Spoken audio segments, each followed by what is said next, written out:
Good morning, everyone. The time now is 7:23. I hope that your day is off to a good start. As you can see, we do have a couple of flash flood watches in effect. They will last till about 9 o'clock. They're mainly for the Las Vegas as well as the Rio Doso areas that are affected by burn scars. Right now, the big stories of the day are going to center around, well, we'll get to those big stories of the day. First of all, let's start with Albuquerque. They're sitting at 66 degrees, had some overnight rains with the humidity, making the humidity 78%. Now, here's a look at the Sandia Mountains, and let's get to our big stories of the day. It's going to be evening storms are possible. We do have some drier air that will be approaching, and the temperatures will begin to rise later in the week because of that drier air. Nonetheless, though, looking at today, we can see where we do have an excessive rain risk. It's for a large portion of the state, but the good news is that risk is marginal. I don't think that many people are going to be affected. We do have scattered showers here and there. When will they begin to make their way through New Mexico? Well, that's particularly going to happen in the evening. As you can see, here's 3 o'clock. We do have some storm cells.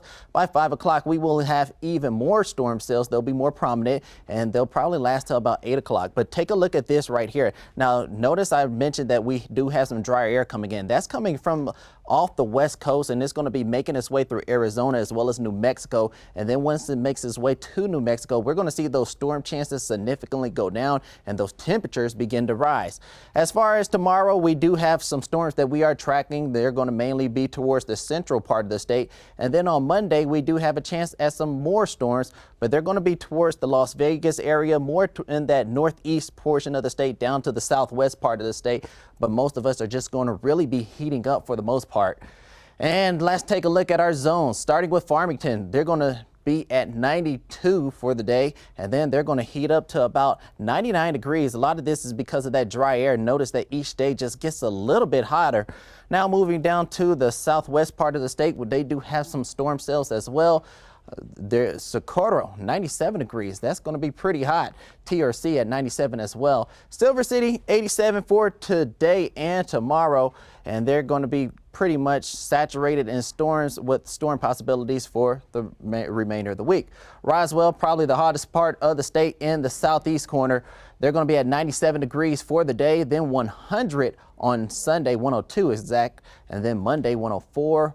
103 on Tuesday, and then all the way up to 105 by Wednesday, and then Thursday back down to 103, eventually cooling off to 96 by Friday as that dry air begins to make its way out. Las Vegas, go out to the storm chance for the most part, 84 degrees for the day as well. Moving on to the north central part of the state, Santa Fe sitting at 86 degrees, and then Roswell, then on Wednesday and Thursday, they're going to be at 92 degrees. For the metro area, the valley is going to be the hottest part of the metro area at 97 degrees. And then for today here in Albuquerque, we're going to be top out at 94 degrees with a 20% chance of storms. Those storm chances won't make their way back till Friday, but look at Wednesday and Thursday. We are knocking on the door of 100 degrees, and then eventually we will begin to cool off as those storm chances come back into the forecast.